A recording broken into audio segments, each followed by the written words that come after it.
చూడండి, మేమేదో చేశామని అందుకుగాను మీరు మాకు శుక్రియా చెప్పుకోవాల్సిన అవసరం లేదు. ఒక సహన్షాగా ఇవన్నీ కూడా మా కర్తవ్యాలు. అలాగే మా ప్రజల్ని కాపాడడం మా కర్తవ్యం. ఎవరి పట్ల కూడా ఎలాంటి అణచివేత జరగకుండా కాపాడడం కూడా మా కర్తవ్యంలో భాగం. ఎవరి పట్ల పక్షపాతం జరగకుండా చూడటం మా కర్తవ్యం. ఏ ఒక్కరూ బలవంతంగా తమ మతం మార్చుకోవాల్సిన పరిస్థితి రావటం మాకు ఇష్టం లేదు. ఎందుకంటే ప్రతి వారు తమ మతానికి కట్టుబడి ఉండాలి, లేదా ఇష్టపూర్వకంగా మనస్ఫూర్తిగా వేరొక మతాన్ని స్వీకరించవచ్చు. అందువల్ల నేటి నుంచి ఈ మొఘలాయి సామ్రాజ్యంలో ఎవరి పట్ల ఎలాంటి పక్షపాతము చూపించకూడదు. ఎవరైనా గనక అలా చూపించినట్లయితే అతన్ని నేరస్తుడిగా పరిగణిస్తాం. షహన్షా జలాలుద్దీన్ అక్బర్ జిందాబాద్! షహన్షా జలాలుద్దీన్ అక్బర్ జిందాబాద్! షహన్షా, మా వ్యాపారులందరం ఒక నిర్ణయానికి వచ్చాం. నేటి నుంచి నిత్యావసర వస్తువుల ధరలు అదుపులో ఉంచుతాం. అప్పుడు ఈ సామ్రాజ్యంలో ఏ ఒక్కరూ ఆకలితో ఉండబోరు. ఇది మీ గొప్ప మనసు, ఇది మీ ఉదార బుద్ధి. మీ నిర్ణయం ఏదైనా ప్రశంసనీయం. అందుకుగాను మేము మీకు శుక్రియా చెప్పుకుంటున్నాం.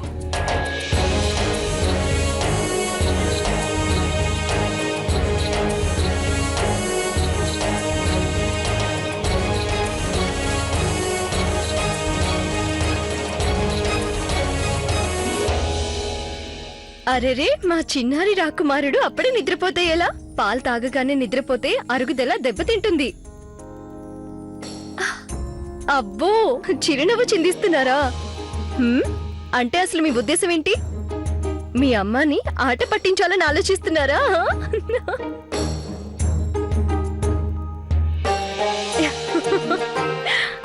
దయచేయండి షహన్షా.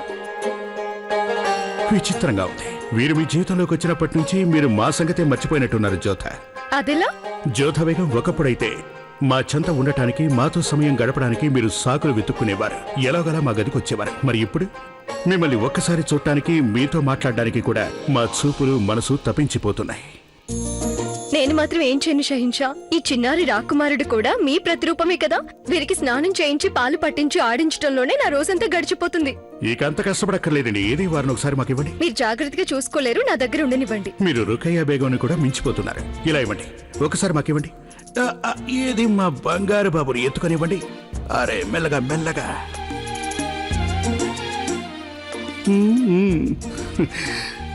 చూసారా జోధా బేగం, వీరిని మేము ఎత్తుకున్నప్పుడు మాకేమనిపిస్తోందంటే వీరు పెద్ద అయ్యాక గొప్ప షహన్షా అవుతారనిపిస్తోంది. అవును, అది నిజమే. ఇప్పటి నుంచే వీరు షహన్షా పోకడలు పోతున్నారులేండి. పోకుండా ఎలా ఉంటారు వీరు మా కుమారుడు కదా.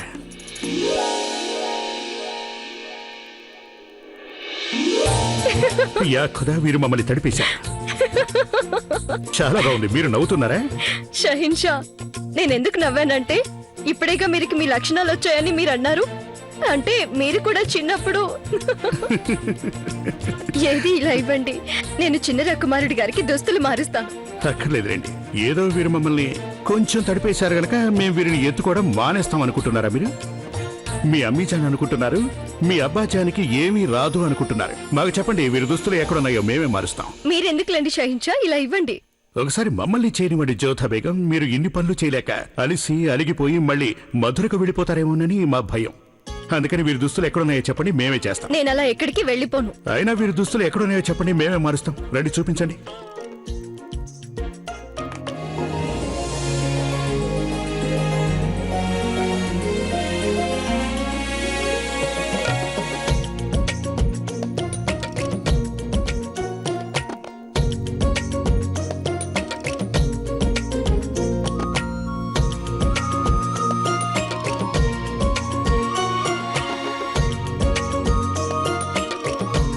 ఇదిగోండి, అయిపోయింది. మీకు ఈ పనులు ఎలా వచ్చాయి జోధా బేగం? నేను మా వదిన గారి దగ్గర ఇదంతా నేర్చుకున్నాను. పసివాడు పాలు తాగిన తర్వాత తనని తేన్పించడం కోసం ఇలా ఎత్తుకుని 5 సార్లు వీపు మీద తట్టాలి. తర్వాత బిడ్డని ఎడం పక్కకి పడుకోబెట్టాలి. దీన్ని వామ్ కుక్షి అని అంటారు. సుభానల్లా, ఒక్క రోజులో చాలా నేర్చుకుంటున్నాం మేము. ఇందాక ఏంటి ఏమన్నారు మీరు? వాము కుక్షి అంటే అర్థం ఏంటంటే ఎడం వైపుగా పడుకోవడం అని. ఇక మేము కూడా వెళ్ళి మా దుస్తులు మార్చుకుని వస్తాం. వామ కుక్షి, ఇది మేము బాగా గుర్తుపెట్టుకుంటాం. ఇక మేము వెళ్ళొస్తాం.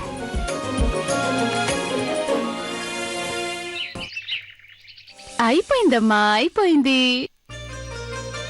ఆ, ఎంత మంచివాడు నా తండ్రి. హోషార్, పిల్లవాడు కడుపు నిండా పాలు తాగాడో లేదో ఎలా తెలుసుకోవడం? హుజూర్, తమరు అనుమతిస్తే జీనత్ బేగంని పిలుచుకొస్తాను. వదిలే, ఆవిడ విశ్రాంతి తీసుకొని.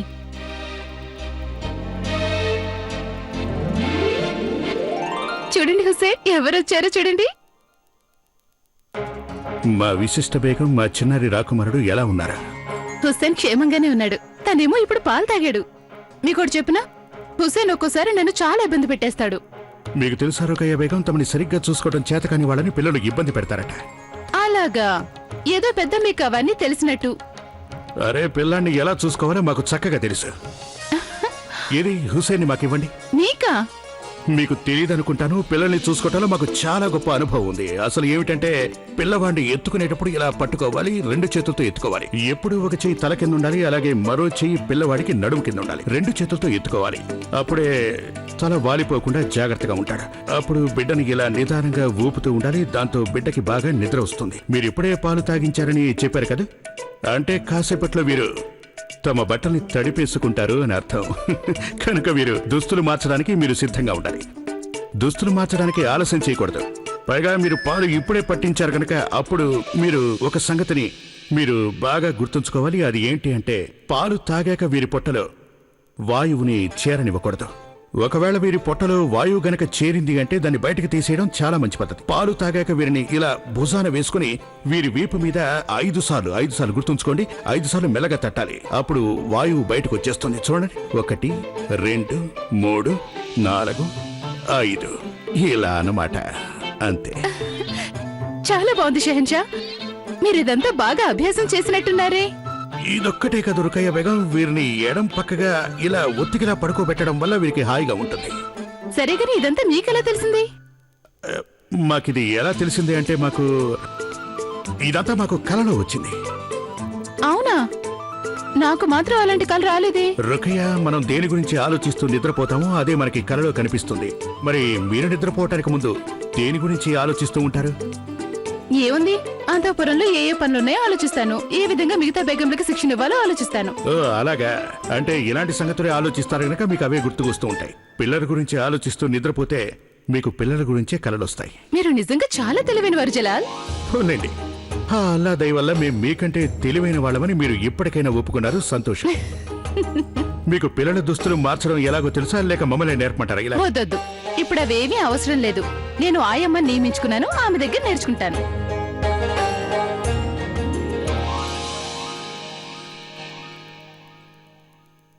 అందరినీ ఈ విధంగా హాజరు కమ్మని జలాల్ ఎందుకు చెప్పుంటాడు?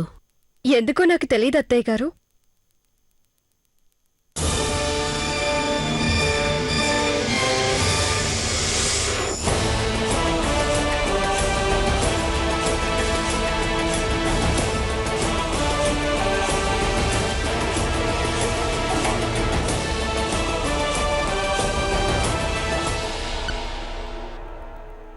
ఇవాళ మేము మిమ్మల్ని అందరినీ ఇక్కడికి ఎందుకు రమ్మన్నామా అని మీరు అనుకుంటూ ఉంటారు. బహుశా ఏదో ప్రకటించబోతున్నామని అనుకుంటూ ఉంటారు. ఏదో ముఖ్యమైన విషయం చెప్పాలని, అందుకు సలహా అడగాలని ఇక్కడికి రమ్మన్నాం అనుకున్నారు. లేదా ఏదైనా ఇబ్బంది వచ్చిందనుకుని ఉంటారు. అలాంటిదేం లేదు. అసలు నిజానికి ఇవాళ ఒక సంఘటన జరిగింది. ఇవాళ మా ప్రజలు మాకు చాలా గొప్పగా శుక్రియా చెప్పుకున్నారు. దానివల్ల మాకు ఆనందం కలిగింది. మేము ఆనందాన్ని మీ అందరితో కలిసి పంచుకోదలిచాం. మాకు తండ్రి అయ్యే అదృష్టం కలిగింది. అలాగే ఈ సామ్రాజ్యానికి ఒక వారసుడు లభించాడు. అందువల్ల మా వారసుల్ని మా ప్రజలకు చూపించవలసిన సమయం వచ్చేసింది. మేము ఈ విషయాన్ని మౌలవి గారితో చర్చించినప్పుడు వారు ఎల్లుండి చాలా విశేషమైన రోజని మాకు చెప్పారు. హిందువులందరికీ కూడా చాలా ముఖ్యమైన రోజు. ఆ రోజు దసరా పండుగ. అందువల్ల మేము ఏం నిర్ణయించాము అంటే, అంతటి పవిత్రమైన రోజున ఒక పెద్ద ఉత్సవాన్ని జరపాలి అనుకున్నాం. షహన్షా, ఇది చాలా గొప్ప ఆలోచన. ఆ రోజునే మాలో రావణ దహనం కూడా జరుగుతుంది. మేము దాని గురించి ఇంకా వివరంగా తెలుసుకోదలిచాం. షహిన్షా, ఆ రోజునే అవతార పురుషుడైన శ్రీరాముడు రావణుని సంహరించాడు. ఆ సందర్భంలోనే ఈ పండుగ జరుపుకుంటారు. చాలా బాగుంది. ఆ రోజున మా ఇద్దరు రాకుమారులు 2 మతాల సమైక్యతని చాటి చెప్తారు. అంటే ఆ ఉత్సవానికి మేం మా పిల్లలిద్దరినీ కూడా సంప్రదాయబద్ధంగా తీసుకెళ్లదలిచాం. కానీ జలాల్, పిల్లలింకా పసికందులు. ఇప్పుడే వాళ్ళని ఇలా బహిరంగ ప్రదేశాలకు తీసుకెళ్లడం మంచిది కాదు. పైగా ఋతువు కూడా మారనున్నది. షెహన్షా, అత్తగారు సరిగ్గా సెలవిచ్చారు. పిల్లలు ఇంకా చాలా పసివాళ్లు.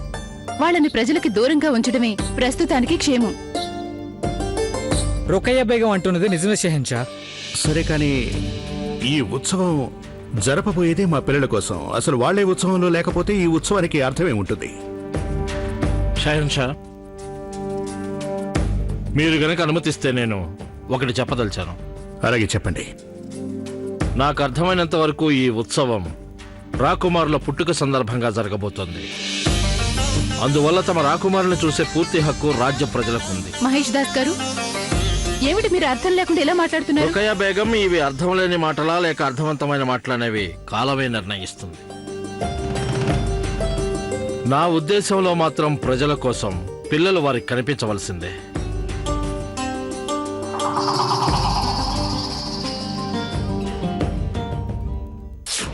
జలాల్ తన పిల్లల్ని ఉత్సవాన్ని తీసుకెళ్ళడానికి నిర్ణయించాడు. దీన్ని బట్టి చూస్తే జీనత్, మన పనిని వాళ్ళు మరింత తేలిక చేస్తున్నట్లుగా ఉంది. అయినా మనం అప్రమత్తంగాను సంసిద్ధంగాను ఉండటం అవసరం. అతి కష్టం మీద మనం మన లక్ష్యాన్ని సాధించటానికి మనకు అవకాశం దొరికింది. ఇలాంటి అవకాశాలు పదే పదే లభించబోవు. ఈ అవకాశాన్ని పోగొట్టుకుంటే అంత తెలివి తక్కువ పని మరొకటుండదు. నువ్వు సరిగ్గానే అన్నావు. ఆ రుక్కయ్య ఒక క్షణం కూడా హుస్సేన్ దూరం కానివ్వదు. కానీ రేపు ఉత్సవం జరిగేటప్పుడు మాత్రం ఆ రుక్కయ్య బేగం దృష్టంతా ఆ ఉత్సవం మీదే ఉంటుంది. అప్పుడు ఆ బాబు ఖచ్చితంగా నీ ఒళ్ళోనే ఉంటాడు. నా వళ్ళో కాక వేరే ఎవరి వళ్ళో ఉంటాడు? ఆయమ్మని కదా నేను. పాపం, నా మీద ఎంత నమ్మకం ఉందో. నమ్మక ద్రోహం చేసింది జలాల్ తండ్రి అయినా ఆ హుమయూన్ చేసిన తప్పుకి ఫలితంగా అతని సంతానం శిక్ష అనుభవించక తప్పదు. రేపు జరగనున్న ఉత్సవం జలాల్కు విషాదాన్ని మిగులుస్తుంది. మీరు పెద్దవారైపోయాక హసన్, నేను మీకు నడకలు నేర్పిస్తాం. అప్పుడు భలే ఉంటుంది. జోదా బేగం, ఇంతకీ హసన్ మిమ్మల్ని ఇబ్బంది పెట్టడం లేదు కదా? లేదు, అలాంటిదేం లేదు. ఒకసారి పాలు తాగారంటే హాయిగా ఆడుకుంటారు. అరెరెరెరే, ఏమైందమ్మా? ఏమైంది నా బంగారం? చిన్నారి రాకుమారా, ఏమైందమ్మా? ఎందుకలా ఏడుస్తున్నావు? ఎప్పుడు మహా చికాకు పెట్టేస్తుంటావు నువ్వు. హోషియార్, కొంచెం చూడు, వీడు ఎందుకు ఏడుస్తున్నాడు చూడు. ఆకలిస్తుందో, నిద్ర వస్తుందో, లేక లేక ఏదైనా కోపంగా ఉన్నాడో, ఎందుకు ఏడుస్తున్నాడో నాకేం అర్థం కావడం లేదు. నాకు మాత్రం ఏం తెలుస్తుంది హుజూర్? ఎప్పుడు ఇలాగే ఏడుస్తూ ఉంటాడు. ఈ ఏడుపుకి అర్థం ఏంటో నాకు ఎలా తెలుస్తుంది? ఊరుకోమ్మా, వద్దు రాకుమారా, ఇలా ఏడవకూడదమ్మా. మంచి పిల్లలంటే ఎప్పుడు ఏడవకూడదు. తప్పుకో. వద్దు రహీం, వారిని లేపకుండా వారు ఏడవడం ప్రారంభిస్తారు. లేదా మిజాన్, మేము తన్ని ఏడిపించడం లేదు. తనతో మేము ఆడుకోబోతున్నాం.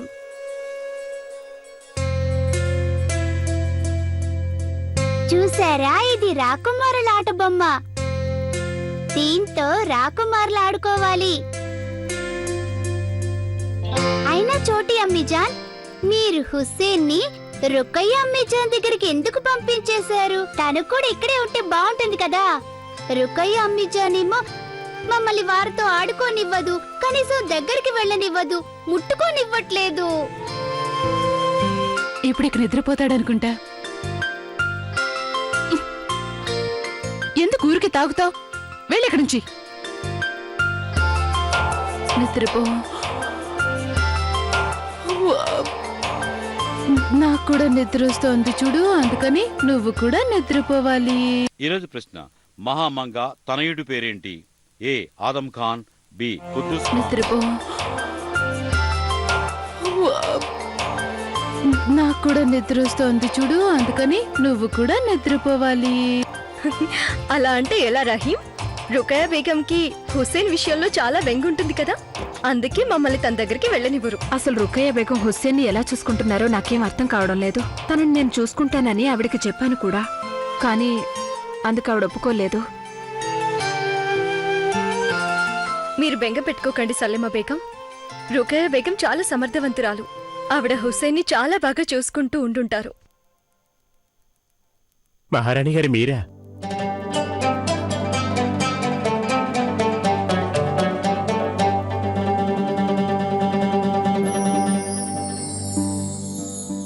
అరే అత్తయ్య గారు మీరా? ఆదాబ్. యాల్లా, వీడు మళ్ళీ ఆడవటం మొదలు పెట్టాడు అత్తయ్య గారు. ఎంతో కష్టపడి నిద్రపుచ్చారు. వద్దమ్మా వద్దు, ఏడవకూడదు. ఏం పర్వాలేదు రుకయ్య, నేను చూసుకుంటాను తనని. చూసారా ఎలా ఎత్తుకున్నానో మిమ్మల్ని? నేను నిద్రపుచ్చుతానుగా మిమ్మల్ని. మా బంగారు తండ్రి ఇప్పుడు ఉయ్యాల్లో ఊగుతాడట, నిద్రపోతాడట. అది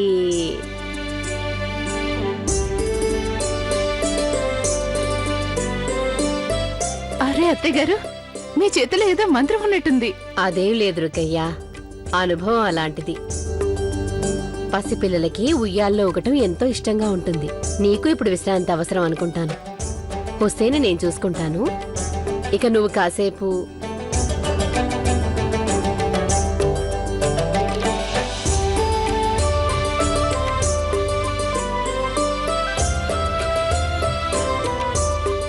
హుషియార్, వెళ్ళి వీరి ఆయమ్మని తీసుకురా.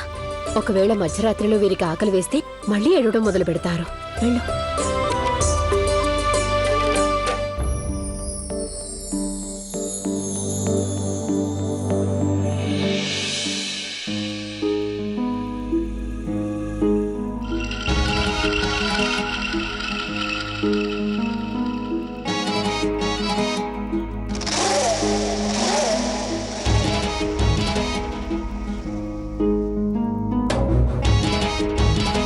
హోషియార్, చిత్తం. నీకు నిద్ర వస్తున్నట్టుంది కదా, వెళ్ళి నిద్రపో. నేనున్నాను కదా హుసేన్ దగ్గర. శుక్రియా హుజూర్, నేనిక్కడే ఉంటాను. హోషియార్, ఈ రోజు నువ్వు నిద్రపోకపోతే రేపు పగలంతా ఎలా సేవలు చేయగలుగుతావు? అదీ కాక బేగం కూడా నిద్రపోయారు. నువ్వెళ్ళు. చిత్తం. మంచిది.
ఏం తెప్పిస్తున్నారు మీరు?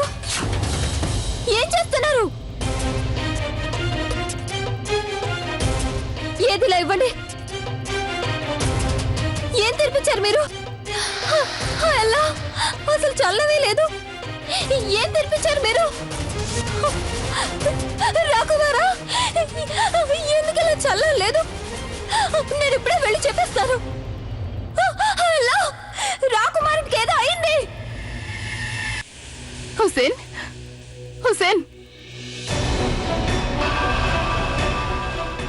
జలాల్, ఇదేంటి జలాల్? ఏమైంది తనకి? జవిదా, దయచేసి మాకు చెప్పండి, ఏం చూశారు మీరు? అది నేనేం చూశానంటే జీనత్ బేగం ఏమో. నేనేం చేయలేదు షెహన్షా. మాట్లాడుకో.